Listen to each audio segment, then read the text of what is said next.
Über die endlosen goldenen Grasflächen der Serengeti breitet sich die Morgensonne wie ein strahlender Seidenschleier aus.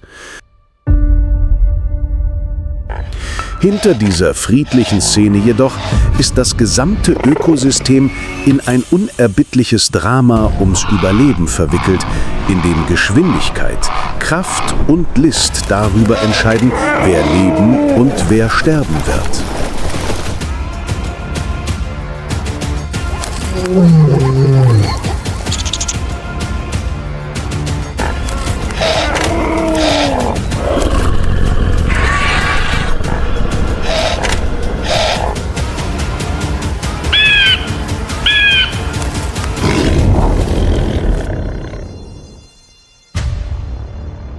Die wilde Serengeti, der Kampf ums Überleben in den Ebenen.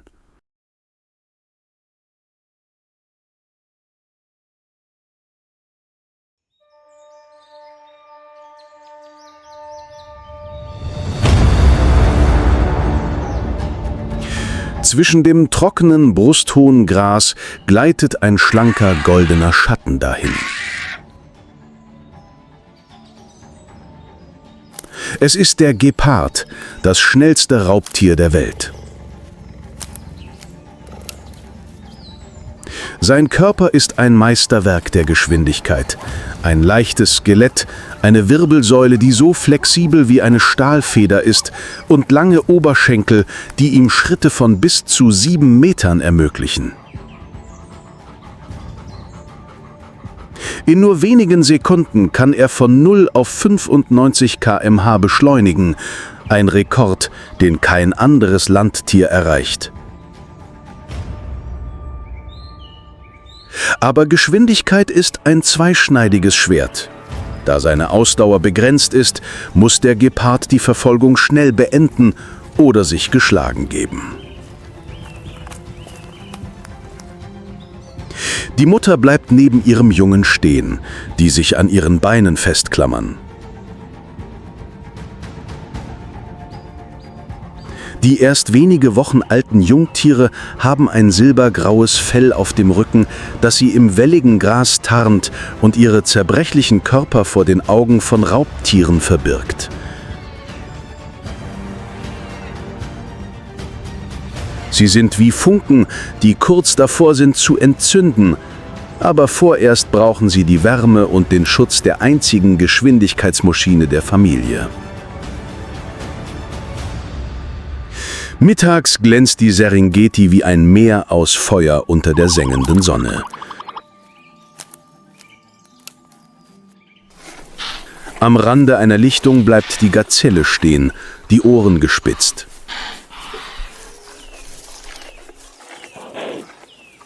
Nicht weit entfernt grast eine Herde Impalas.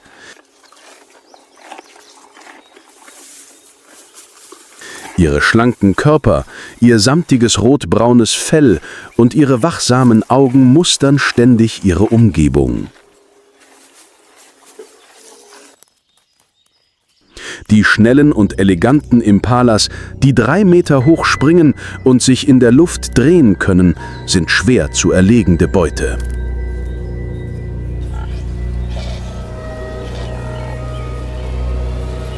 Die Mutter senkt ihren Körper. Ihre Muskeln sind angespannt wie Stahlseile. Der Wind dreht und trägt den Geruch von trockenem Gras und das Klangen ihres eigenen Pulses mit sich.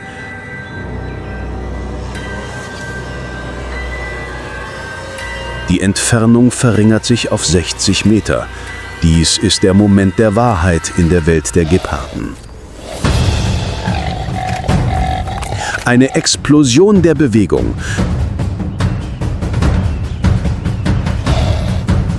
Aus der Stille heraus verwandelt sich der Gepard in einen goldenen Pfeil, der durch die Luft schießt.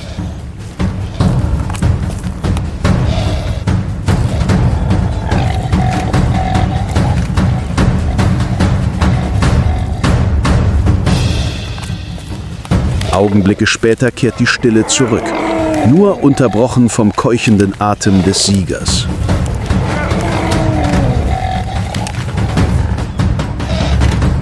Die Mutter schleppt ihre Beute in ein Versteck.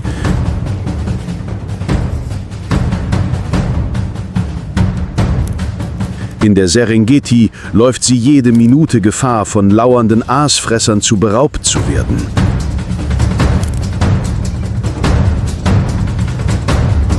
Sie muss den Moment nutzen, schnell fressen und ihre Jungen rufen.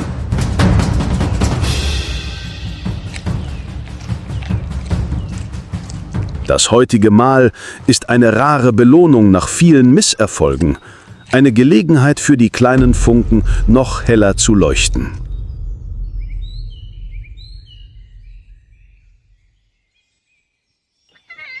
Nach dem Fressen fallen die 3 Jungen mit ihren vollen Bäuchen unter dem spärlichen Schatten einer Akazie in einen tiefen Schlaf.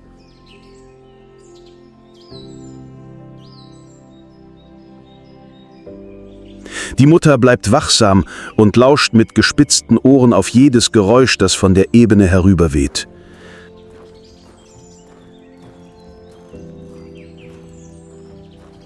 Der Wind trägt die Hetze der Sonne, das Summen der Insekten und einen flüchtigen Frieden.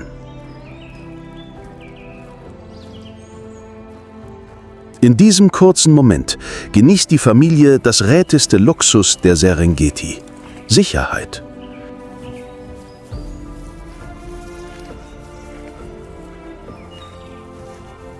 Doch hier ist die Ruhe nur eine trügerische Fassade.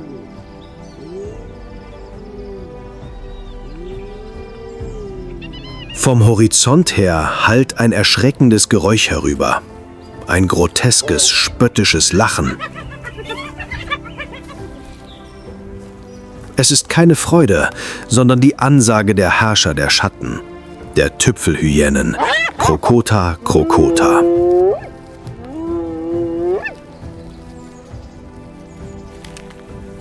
Weit entfernt vom Bild einfacher Aasfresser sind Tüpfelhyänen unerbittliche Jäger mit Kiefern, die einen Druck von bis zu 1000 Psi ausüben können. Genug, um den Oberschenkelknochen einer Antilope zu brechen.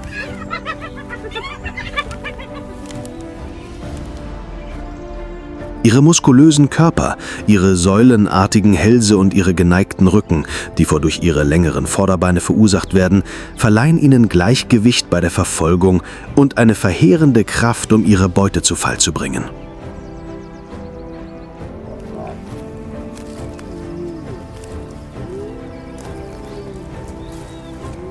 Sie leben in eng verbundenen matriarchalischen Clans, die manchmal bis zu 80 Individuen umfassen.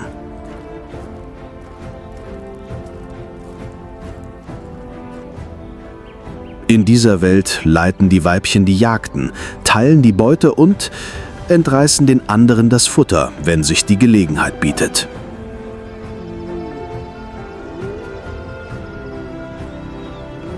Dank ihres ausgeprägten Geruchssinns können sie Fleisch aus mehreren Kilometern Entfernung wittern.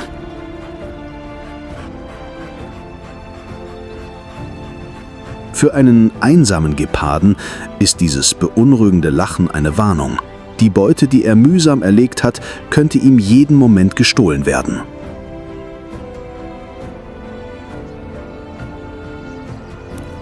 Nicht weit entfernt hat ein Rudel afrikanischer Wildhunde, Lycaon pictus, gerade ein junges Impala erlegt.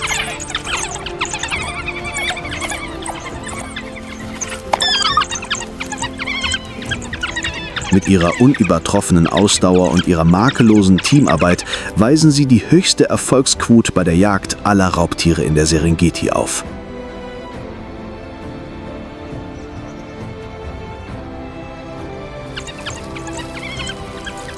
Das Festmahl hat begonnen. Scharfe Zähne zerreißen das blutrote Fleisch.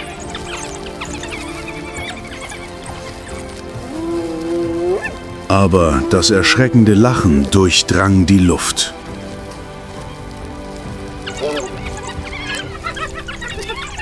Aus der Ferne näherten sich gebeugte Gestalten, deren goldene Augen auf den Kadaver gerichtet waren. Sie stürmten nicht heran,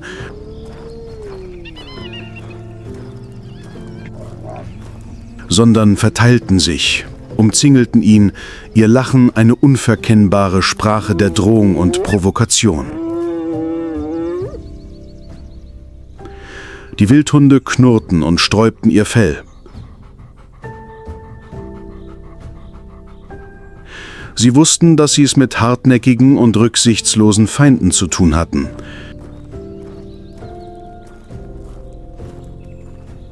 Ihre Muskeln, ihr furchterregender Biss und ihre Ausdauer machten die Tüpfelhyänen zu unberechenbaren Gegnern.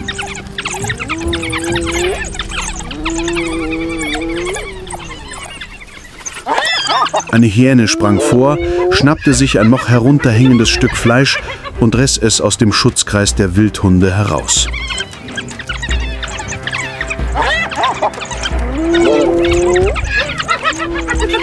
Das Brüllen, das Zerreißen von Fleisch, das Bellen und das Lachen vermischten sich zu einer chaotischen Sinfonie.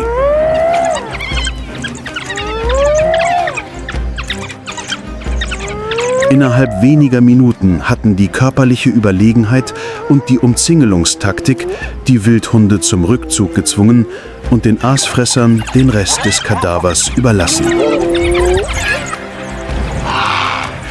In der Serengeti sind Tüpfelhyänen dreiste Opportunisten.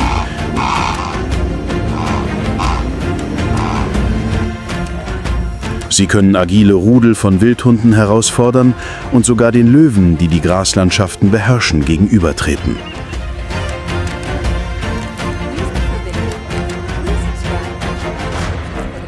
Für sie reichen die Stärke ihres Rudels und ihre Hartnäckigkeit aus, um jedes Festmahl in ein Schlachtfeld zu verwandeln. In den Ebenen der Serengeti markieren die ersten Regenfälle den Beginn einer der größten Wanderungen der Welt.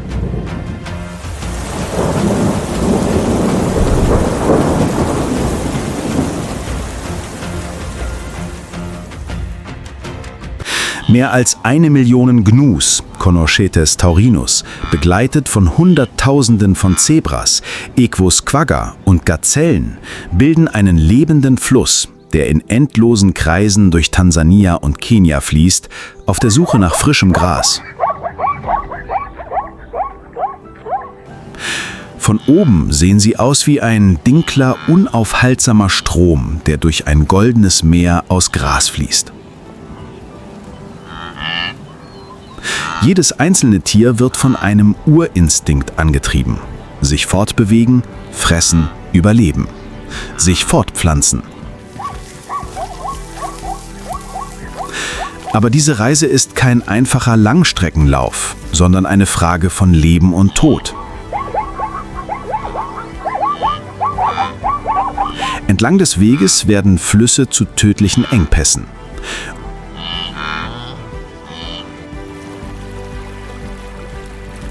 Unter dem trüben Wasser lauern Nilkrokodile, Crocodilus niloticus, in Hinterhalten.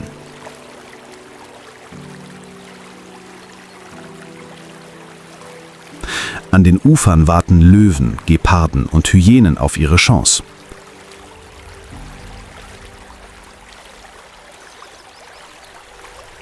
Selbst wenn sie den Raubtieren entkommen, müssen die Herden noch die sengende Hitze, den Durst und die Erschöpfung ertragen.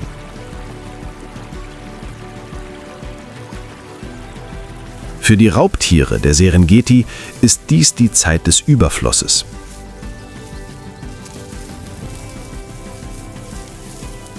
Jedes gefallene Tier wird zum Teil des Lebenszyklus und ernährt das gesamte Ökosystem von den Geiern, die hoch oben ihre Kreise ziehen, bis zu den Mistkäfern, die die Exkremente von den Herden hinterlassenen Kugeln rollen.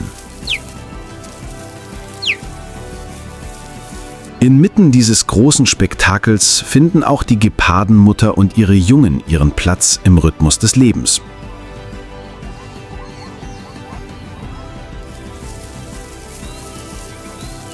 Für sie ist die Wanderung eine Gelegenheit, Beute zu jagen, die sich von den Herden entfernt hat.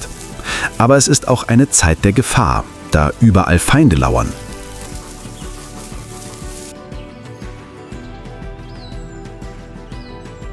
Zwischen den atemlosen Verfolgungsjagden und dem Gebrüll der Raubtiere gibt es in der Serengeti noch Momente der Ruhe, die von Bewohnern geprägt sind, die selten auf den Titelseiten der Geschichte des Überlebens erscheinen.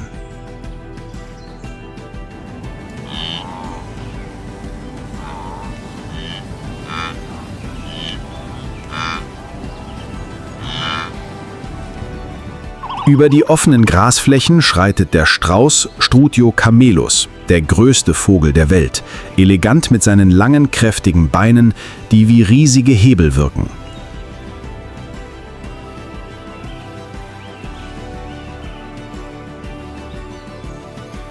Sie können Geschwindigkeiten von über 70 km/h erreichen und jeder Tritt hat genug Kraft, um ein unachtsames Raubtier zu töten.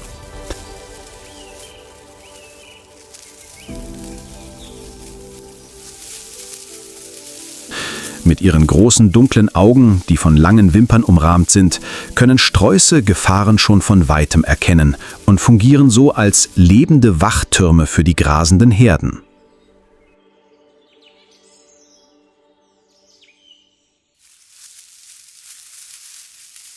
Im Unterholz lauert der Schwarzrücken-Schakal, Canis mesomelas, lautlos.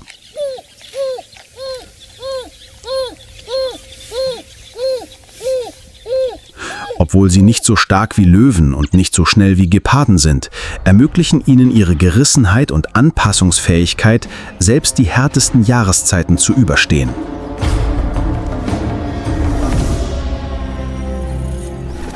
Sie sind Opportunisten und ernähren sich von Nagetieren, Insekten und den Überresten größerer Raubtiere. Auch andere, kleinere Augen beobachten. Der Hase in den Feldern, der Spatz im Gras, der Wüstengecko unter den Steinen. Sie alle sind Teil des empfindlichen Gleichgewichts der Serengeti. Jedes einzelne Glied ist wichtig für die Kette des Lebens.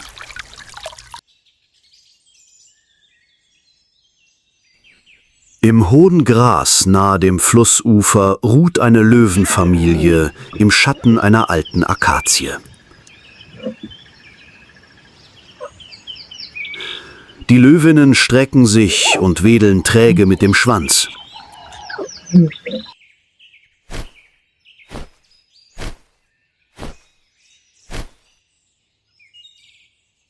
Die verspielten Jungen turnen und springen auf den Rücken ihrer Mütter, bevor sie sich im Gras wälzen.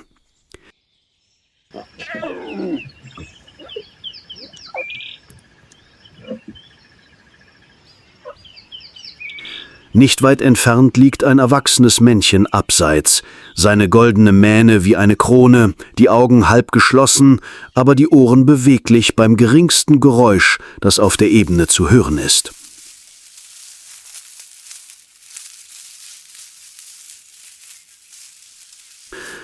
Der Löwe, Panthera leo, ist die einzige Großkatze, die in strukturierten Rudeln lebt.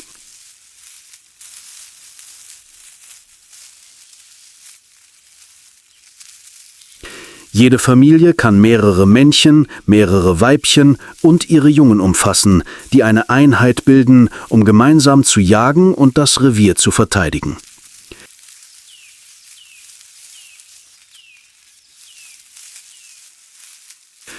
Innerhalb des Rudels sind die Löwinnen die Hauptjägerinnen, die koordinierte Hinterhalte und Flankenmanöver durchführen.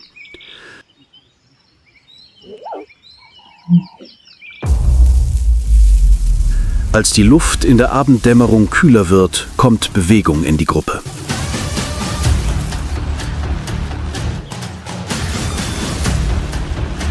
Goldene Silhouetten gleiten durch das Gras und fixieren eine Herde Zebras, die auf einer offenen Fläche grast.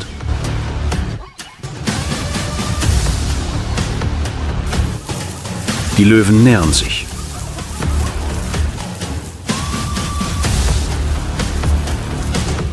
Als die Entfernung auf ein Minimum geschrumpft ist, ertönt ein Brüllen, das Signal zum Angriff.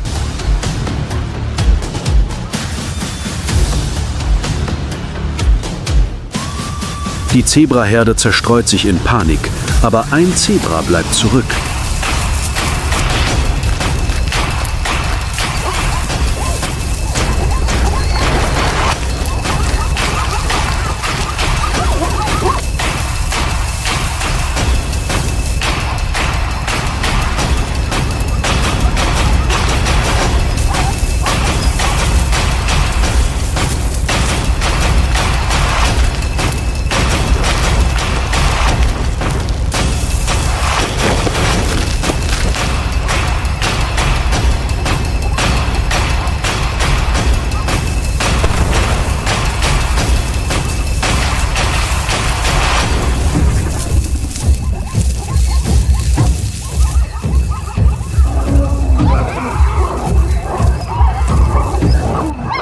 Innerhalb von Sekunden wird es von 3 Löwinnen zu Boden geworfen, überwältigt durch rohe Gewalt und Teamwork.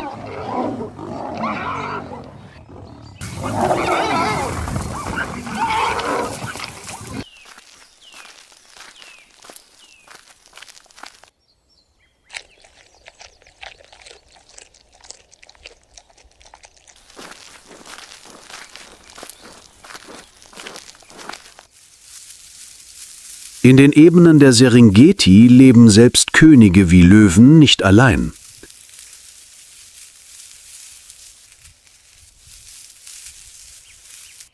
Sie müssen ständig ihre Territorien patrouillieren, gegen rivalisierende Koalitionen kämpfen und sich manchmal mit mutigen Hyänenclans auseinandersetzen, die es wagen, ihnen ihre Beute streitig zu machen.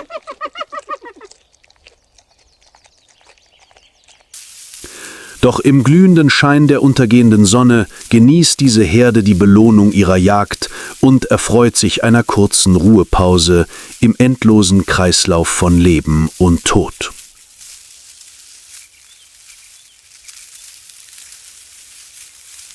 Abgesehen von den üblichen Raubtieren und Beutetieren ist die Serengeti auch die Heimat sanfter Giganten.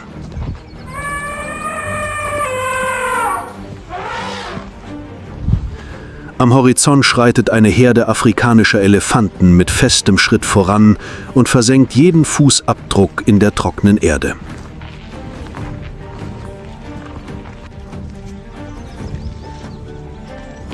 An der Spitze führt eine erfahrene Matriarchin den Weg, fächelt sich mit ihren riesigen Ohren Luft zu, um der Hitze zu trotzen und Fliegen zu verscheuchen, während die Jungen sicher im Schutzkreis dahintrotten.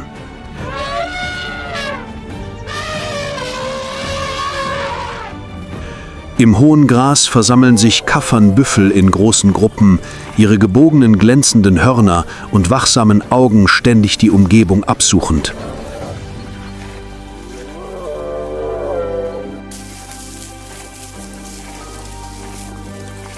Bekannt für ihr unberechenbares Temperament sind sie bereit, jeden Eindringling, einschließlich Löwen, anzugreifen.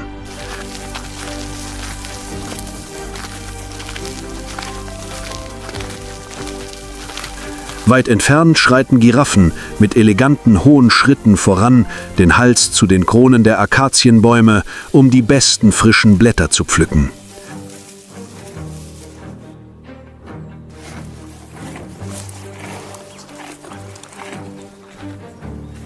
Das Abendlicht taucht ihr geflecktes Fell in goldenes Licht und verwandelt die Herde in goldene Flecken, die sich über die Ebene bewegen.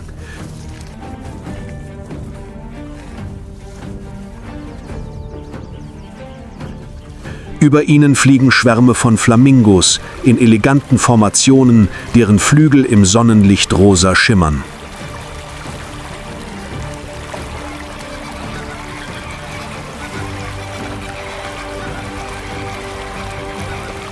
Inmitten dieses riesigen Meeres des Lebens grasen Antilopen aller Art, von flinken Impalas bis hin zu riesigen Elands gemeinsam, und halten manchmal regungslos inne, ihre Ohren aufmerksam auf das Flüstern der Serengeti gerichtet.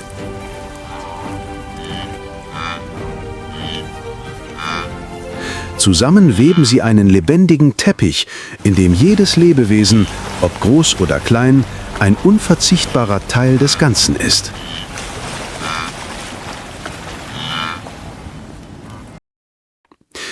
Während die Sonne untergeht, verblasst das blasse Gold zu Purpur und das Licht ergießt sich über das Grasmeer.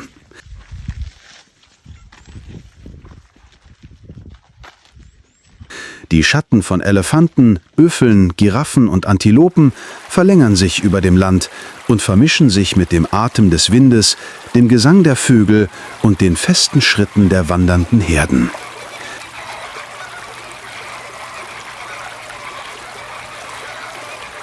Inmitten dieser Szene führt eine Gepardenmutter ihre 3 Jungen über eine Lichtung.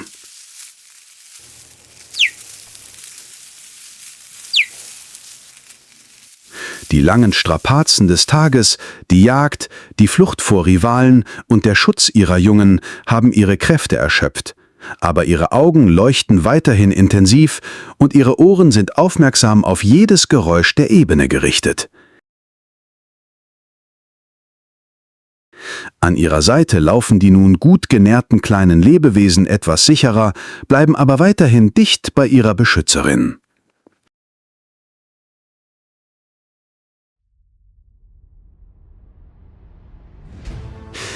In der Serengeti spielen alle Lebewesen, vom mächtigen Elefanten über den dominanten Löwen bis hin zur opportunistischen Hyäne und dem kleinsten Spatz, ihre Rolle in einem endlosen Schauspiel.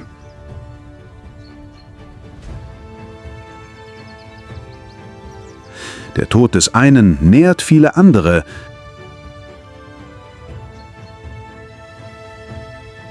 Der Regen bringt Erneuerung, die Trockenzeit stellt die Widerstandsfähigkeit zur Prüfung.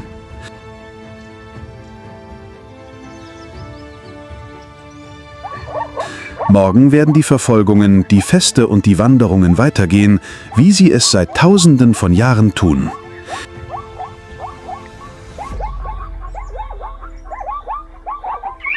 In diesen Ebenen dreht sich das Rad des Lebens unaufhaltlich und kein Lebewesen, nicht einmal das schnellste oder stärkste, bleibt davon unberührt.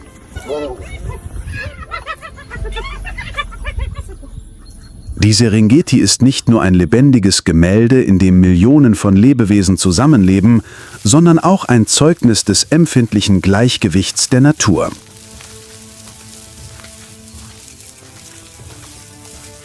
Alle Arten, ob winzig oder riesig, tragen zum perfekten Funktionieren dieses großen Ökosystems bei.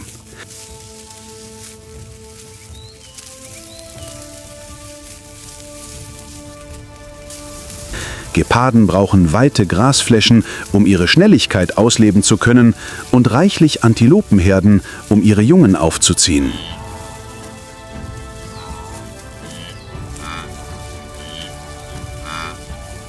Hyänen, Wildhunde und Löwen helfen dabei, die Zahl der Pflanzenfresser zu regulieren und verhindern so, dass die Vegetation überweidet wird.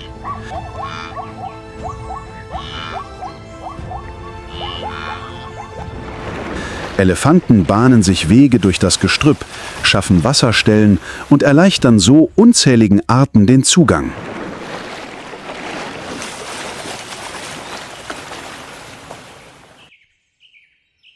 Selbst Spatzen und Insekten sind wichtige Glieder in dieser Kette. Sie bestäuben Pflanzen, verbreiten Samen und reinigen den Boden.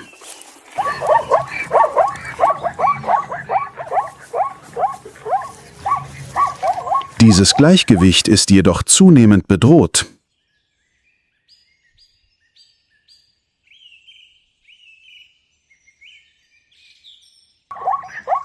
Die Ausweitung der Landwirtschaft, das Klimawandel und Wilderei gefährden den Lebenszyklus, den die Serengeti seit Jahrtausenden aufrechterhält.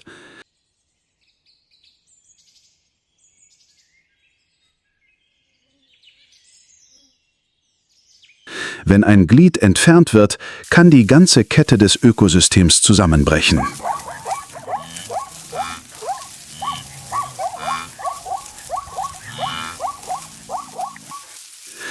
Den Schutz der Serengeti bedeutet nicht nur, emblematische Arten wie Geparden oder Löwen zu retten, sondern das gesamte Netz des Lebens zu bewahren, in dem jeder Windstoß, jeder Regentropfen und jedes Lebewesen miteinander verbunden sind.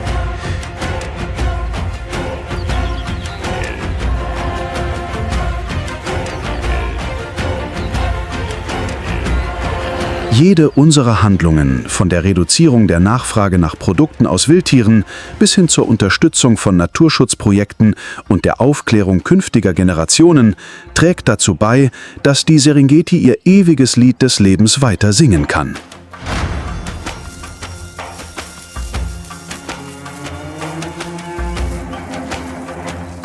Jagdvögel benötigen weite Graslandschaften, um Geschwindigkeit aufzunehmen, und reichlich Antilopenherden, um ihre Jungen zu ernähren.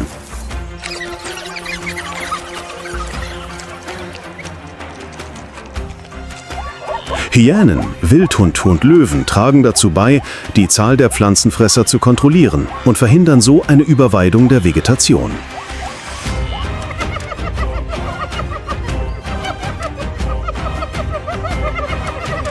Elefanten bahnen sich Wege durch den Busch und schaffen so Pfade und Wasserquellen für andere Tierarten.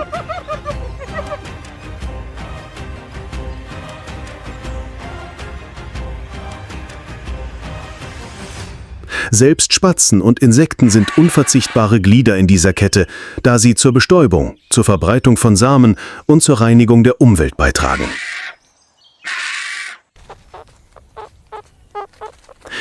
Dieses Gleichgewicht ist jedoch vielen Herausforderungen ausgesetzt.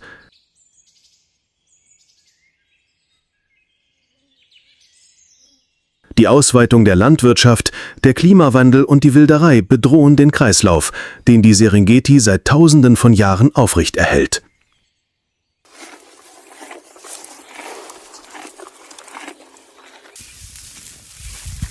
Wenn ein Glied verloren geht, könnte die gesamte ökologische Kette gestört werden.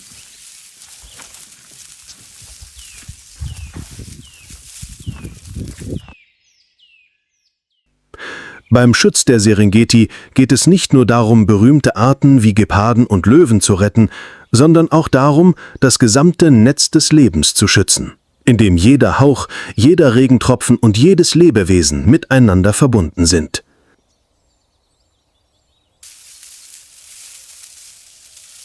Jede Maßnahme, die wir ergreifen, von der Reduzierung unseres Konsums von Produkten aus Wildtieren über die Unterstützung von Naturschutzprojekten hin zur Aufklärung der jüngeren Generation, trägt dazu bei, dass die Serengeti weiterhin ihr Lied des Lebens singen kann.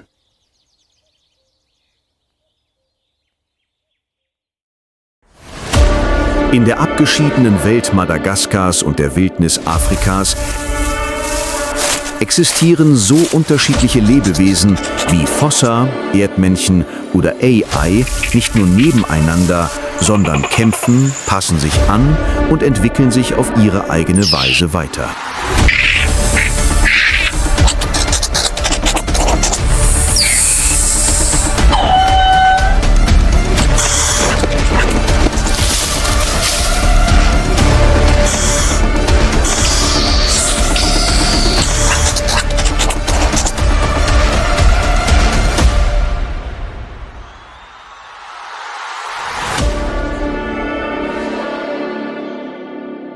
Fossa und der Kampf der Andersartigen.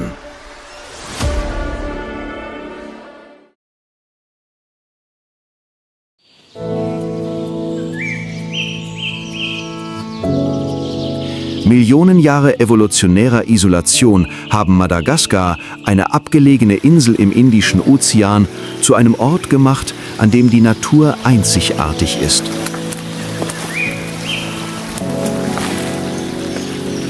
Es gibt keine Löwen, keine Leoparden, keine Wildhunde.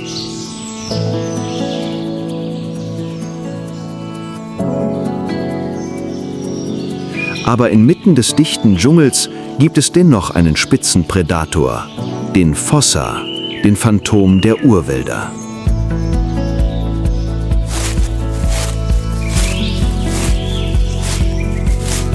Auf den ersten Blick sieht die Fossa wie eine große Katze mit einem schlanken Körper und einem graubraunen Fell aus.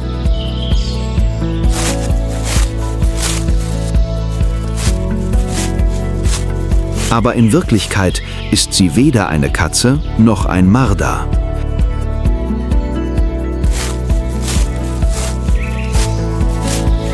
Die Fossa gehört zur Familie der Eupleadeae, ist mit dem Mangust verwandt und das Ergebnis einer Millionen Jahre langen isolierten Evolution, die ein seltsames und effizientes Mischwesen hervorgebracht hat.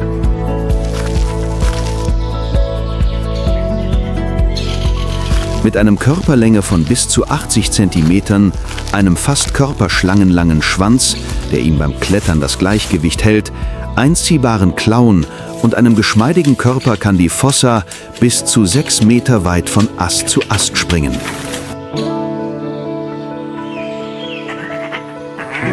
Sie bewegt sich lautlos und jagt Tag und Nacht kleine Tiere, Vögel, Reptilien und sogar Primaten wie Lemuren.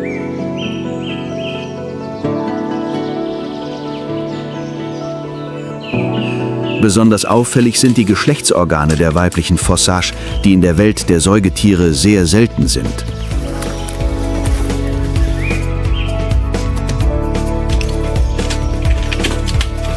In ihrer Jugend entwickeln sie unter dem Einfluss starker männlicher Hormone einen Penis und Hodensäcke, die denen der männlichen Fossas sehr ähnlich sind.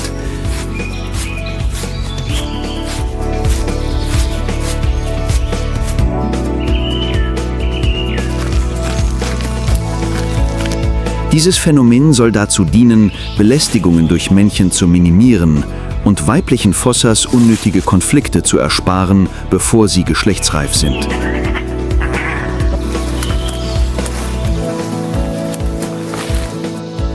In der Paarungszeit von September bis November klettern weibliche Fossas auf große Bäume, bleiben dort auf hohen Ästen sitzen und geben Duftsignale ab, um einen Partner anzulocken.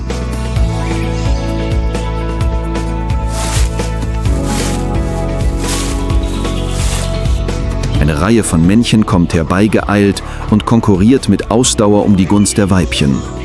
Die weiblichen Fossas paaren sich mehrere Tage lang mit vielen Männchen, bevor sie wieder im Schatten des Waldes verschwinden und eine neue Generation mitbringen, die langsam wächst, schwach ist und fast 2 Jahre braucht, um erwachsen zu werden, was diese Art besonders anfällig für die Zerstörung ihres Lebensraums macht. Tausende Kilometer entfernt in der afrikanischen Savanne begegnen sie dieser Gefahr mit einer gegensätzlichen Strategie.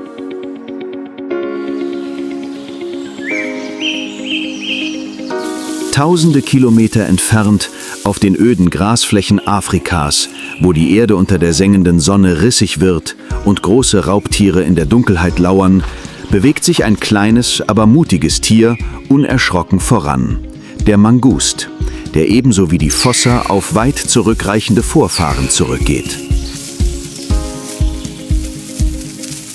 Mit seinem kleinen Körper, der nur so groß ist wie eine Katze, scheint der Mangust nichts Besonderes zu sein.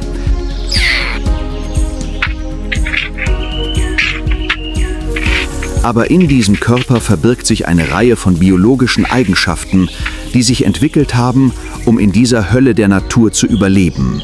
Ein schlanker Körper, kurze, aber bewegliche Beine, ein zotteliges Fell, das Insekten abwehrt und Bisswunden mindert, sowie helle Augen, die jede Bewegung aufmerksam verfolgen.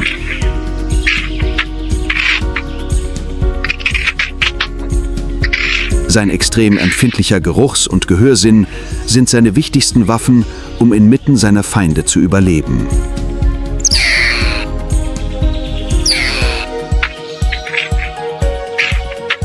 Der Mangust ist nicht nur ein Einzelkämpfer, sondern zeichnet sich auch durch eine strenge Sozialstruktur aus.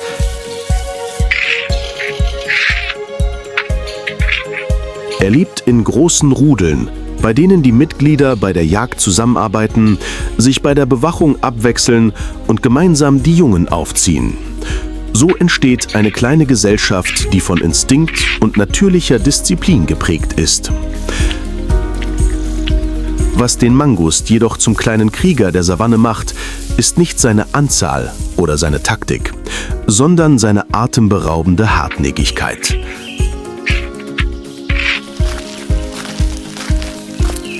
Er ist in der Lage, sich direkt mit der Tischschlange, einem der gefährlichsten Tiere Afrikas, zu messen.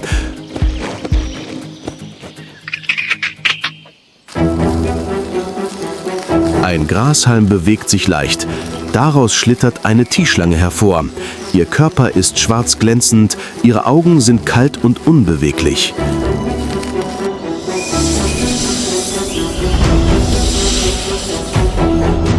Aber sie bleibt sofort stehen, als sie ihren Gegner sieht. Einen kleinen Mangust mit feurigen Augen.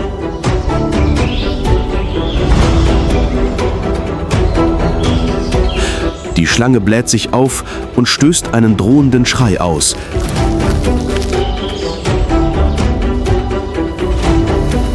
Der Mangust richtet sich auf, spitzt die Ohren und hebt leicht die Pfoten.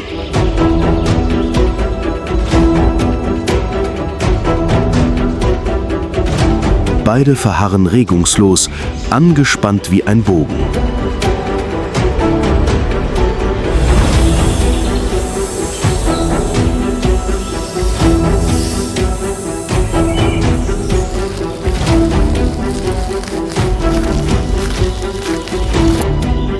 Dann plötzlich bricht ein kurzer, präziser Kampf aus.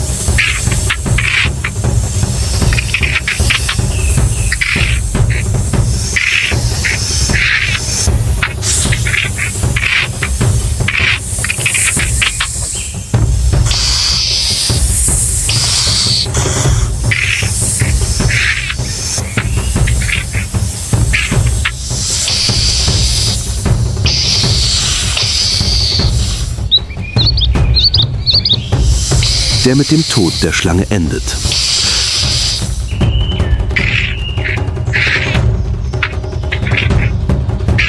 Es gibt keine überwältigende Kraft. Es gibt kein Brüllen.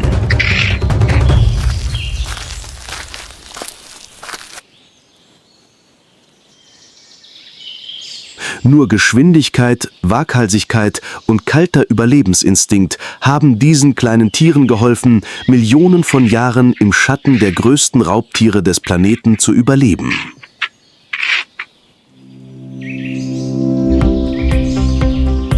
Als die Sonne höher stieg und die letzten Tautropfen von den Blättern verschwanden, gab der alte Wald Madagaskars die Stille den Geräuschen des Lebens frei.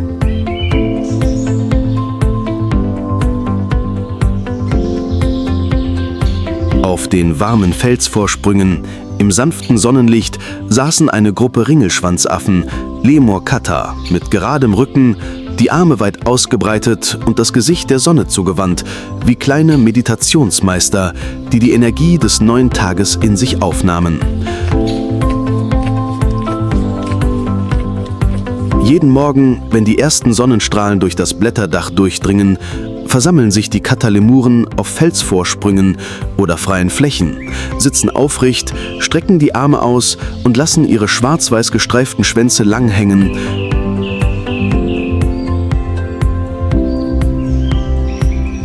Diese charakteristische Haltung dient nicht nur dazu, sich nach der kalten Nacht aufzuwärmen, sondern auch um den Stoffwechsel für einen aktiven Tag im Urwald anzukurbeln.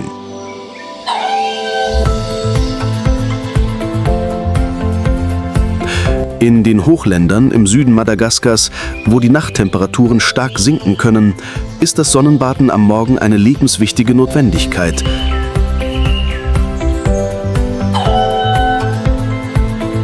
Die Jungtiere klammern sich meist an den Bauch der Mutter oder klettern auf ihren Rücken, während sie gemeinsam das sanfte Licht genießen, als würde der ganze Wald den Atem anhalten vor dem friedlichen Tanz des Lebens. Im Gegensatz zu ihren einsamen Verwandten, den Fossas, sind Ringelschwanzaffen sehr soziale Tiere, die in Gruppen von 10 bis 30 Tieren leben, wobei die Weibchen dominieren, was in der Welt der Säugetiere selten ist.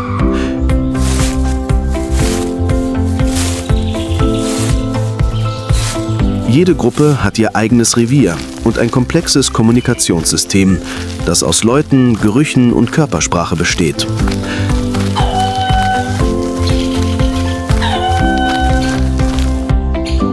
Die weiblichen Leittiere haben Vorrang beim Fressen, bei der Fortbewegung und bei der Fortpflanzung. Eine klare, aber stabile Hierarchie.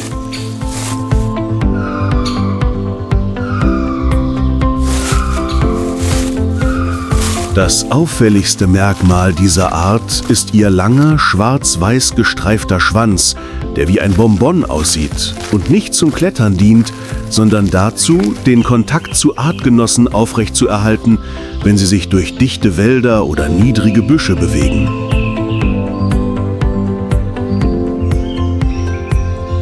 Der Schwanz wird auch in Duellkämpfen eingesetzt, bei denen die Männchen während der Paarungszeit den Duft ihrer Drüsen auf ihren Schwanz reiben und diesen dann schwingen, um ihre Rivalen einzuschüchtern. Ringelschwanz-Makis leben nicht nur auf Bäumen, sondern bewegen sich auch viel am Boden, was bei madagaskischen Primaten selten ist.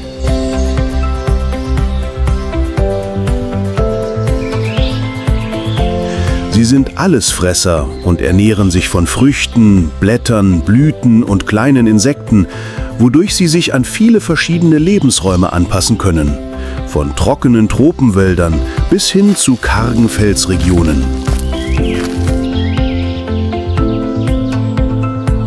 Obwohl sie lebhaft und anpassungsfähig sind, sind Ringelschwanzaffen aufgrund von Waldverlust und Wilderei von einem starken Rückgang ihrer Population bedroht. Jedes einzelne Tier ist ein untrennbarer Teil des Lebens hier, das ebenso unbeschwert wie instinktiv, stark doch zerbrechlich ist.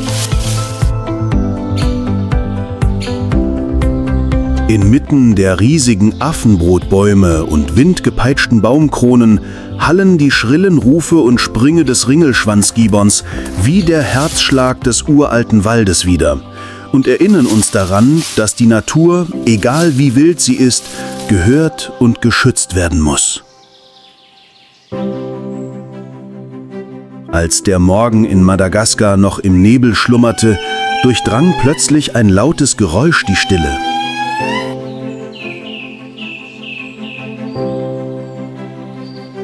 Es ist weder ein Warnruf noch ein Signal für die Jagd, sondern die Eröffnungsmelodie des Waldes, gesungen von einem der außergewöhnlichsten Primaten der Welt, dem Indri-Indri.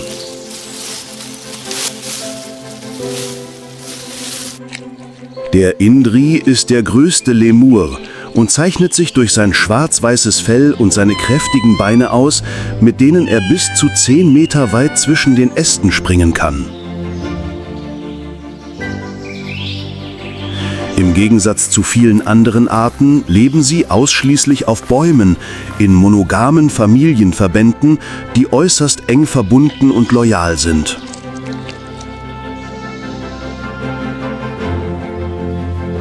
Aufgrund ihres langsamen Fortpflanzungszyklus und ihrer Unfähigkeit, in Gefangenschaft zu leben, können Indris nur überleben, wenn der Wald erhalten bleibt.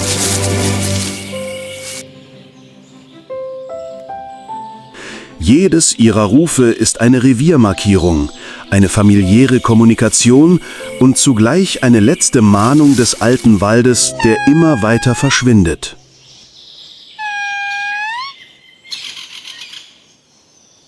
In der wilden Welt Madagaskars, wo alle Lebewesen einzigartige Evolutionsmerkmale aufweisen, sind die Sifaka-Lemuren der Gattung Propithecus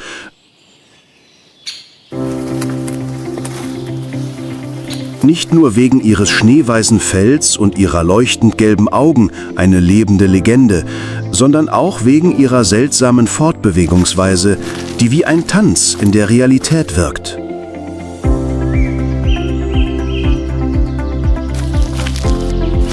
Auf den Bäumen sind Sifakas Meister der Weitsprünge,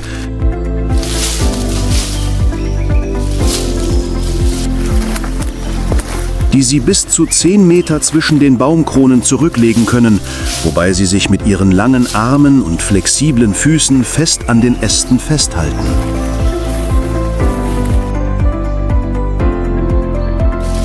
Aber was sie wirklich berühmt macht, ist ihre Fortbewegung am Boden.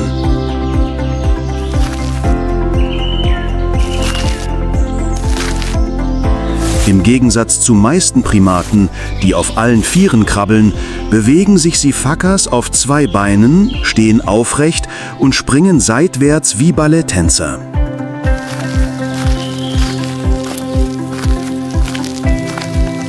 Jeder Sprung wird von 2 leicht schwungvollen Armbewegungen begleitet, um das Gleichgewicht zu halten, was eine seltsam sanfte und anmutige Bewegung erzeugt.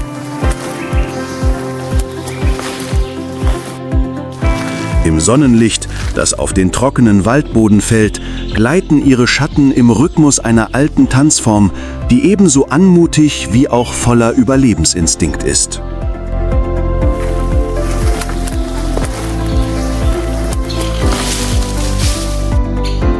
Sie leben in kleinen, eng verbundenen Familiengruppen.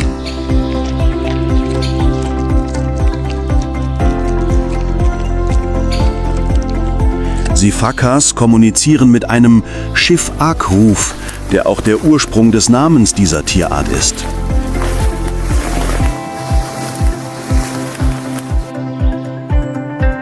Dieser hallende Laut ist eine Begrüßung, eine Warnung oder einfach nur eine Ankündigung: Wir sind hier.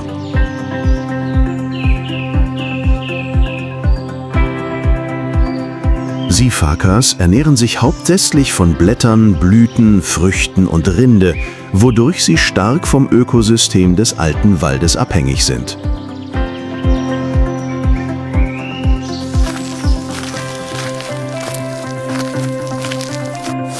Wenn jedoch die Trockenzeit lange anhält und die Nahrungsquellen knapp werden, sind die Siphaka-Gruppen gezwungen, ihre vertrauten Waldgebiete zu verlassen und waghalsige Sprünge über scharfe Kalksteinfelsen zu wagen, wo die Bäume spärlich sind, der Boden uneben ist und jeder Schritt eine Gefahr birgt.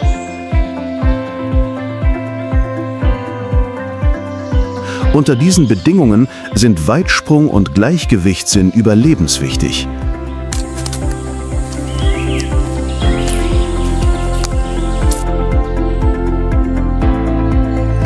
Ein einziger Fehltritt kann den Tod bedeuten.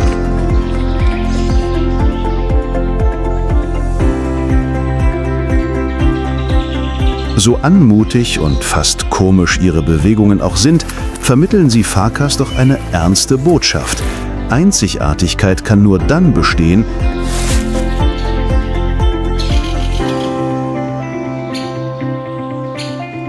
wenn sie geschützt wird. Ihre scheinbar endlosen tänzerischen Sprünge werden aufhören, wenn der Wald verschwindet und die ökologischen Korridore durch den Menschen zerstört werden.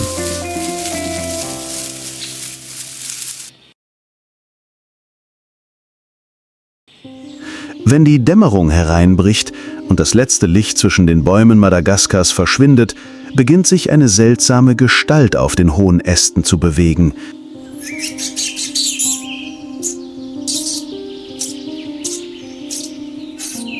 Das Ai-Ai, Daubentonia madagascariensis, ein Tier, das von den Einheimischen einst als Unglücksbringer angesehen wurde, erscheint mit leuchtenden Augen, großen abstehenden Ohren und einem langen, gekrümmten Mittelfinger, der wie ein Haken aussieht.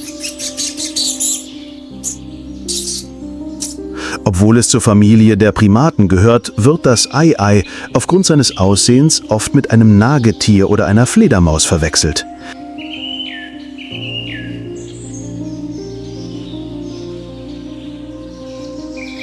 Diese seltsame Erscheinung ist aber das Ergebnis einer millionenjährigen Evolution, die einem einzigen Zweck dient: der Jagd in der Dunkelheit.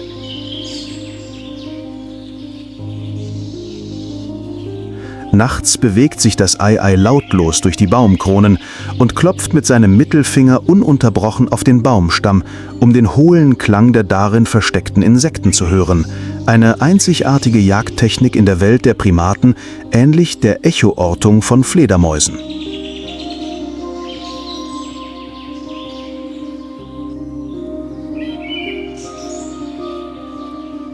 Sobald es die Position seines Opfers bestimmt hat, nagt es mit seinen scharfen Schneidezähnen die Baumrinde aus und zieht seine Beute mit dem Finger heraus.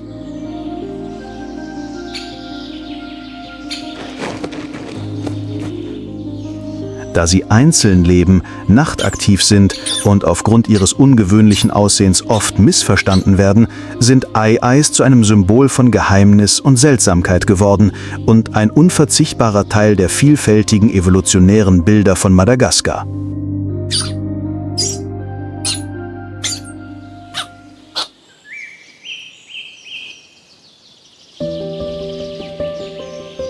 Inmitten der niedrigen Büsche im Westen Madagaskars, wo die strenge Trockenzeit schnell den ersten Regenfällen weicht, taucht das Laborde-Chamäleon Furcifer labordi auf und verschwindet nach nur wenigen Monaten wieder.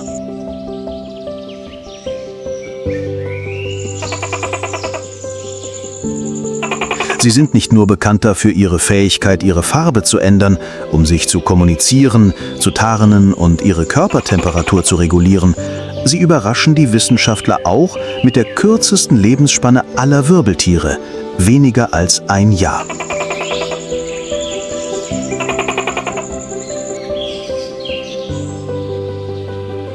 Die Eier schlüpfen zu Beginn der Regenzeit. Die Jungtiere wachsen blitzschnell, werden innerhalb weniger Wochen geschlechtsreif und paaren sich, sobald sie können.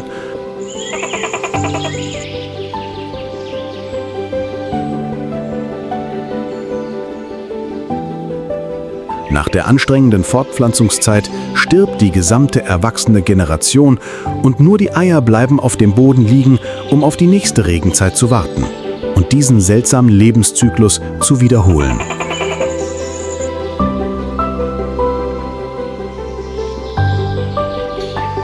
Dieses kurze Leben ist zwar nur ein Augenblick, aber es ist ein Beweis für die außergewöhnliche Anpassungsfähigkeit der Natur. Eine riskante, aber effektive Überlebensstrategie in einer Umgebung, in der die Lebenszeit in Regentropfen gemessen wird.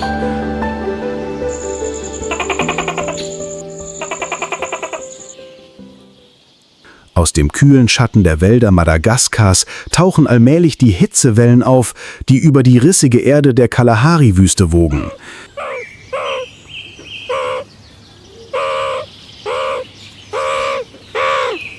In dieser scheinbar hoffnungslosen Gegend leben die kleinen flinken Erdmännchen in festen Gemeinschaften, die wie Sandburgen inmitten eines Feuersturms wirken.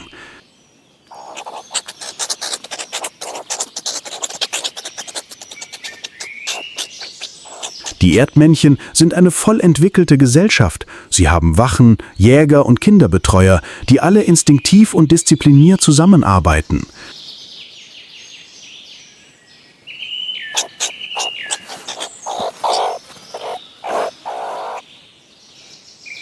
Jeden Morgen kommt die ganze Gruppe aus ihren Höhlen, reckt die Gesichter der Sonne entgegen und verstreut sich dann, um unter der heißen Erde nach Nahrung zu suchen. Larven, Käfer, Wurzeln.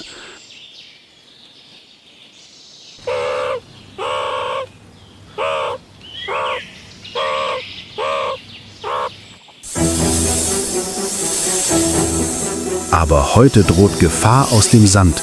Eine Kobra nähert sich langsam dem Nest.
Nach einigen angespannten Minuten zieht sich die Kobra schließlich leise zurück, schlängelt sich lägig in den Schatten und hinterlässt zurückbleibende, unverwandte Blicke.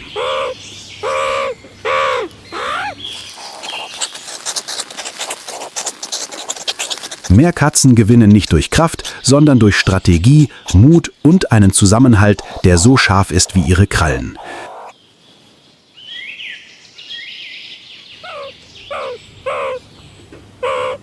In der härtesten Wüste Afrikas haben diese kleinen Lebewesen mit Mut und instinktiver Intelligenz eine feste Festung zum Überleben errichtet.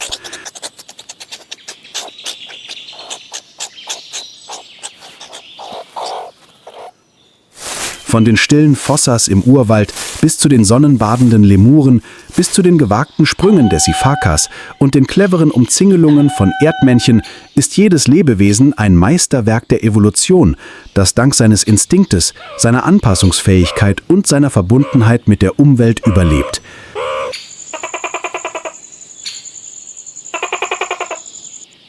Aber diese Welt schwindet, Wälder verschwinden, Wüsten breiten sich aus. Und wenn wir sie nicht schützen, werden diese wundersamen Überlebensgeschichten nur noch Erinnerungen sein.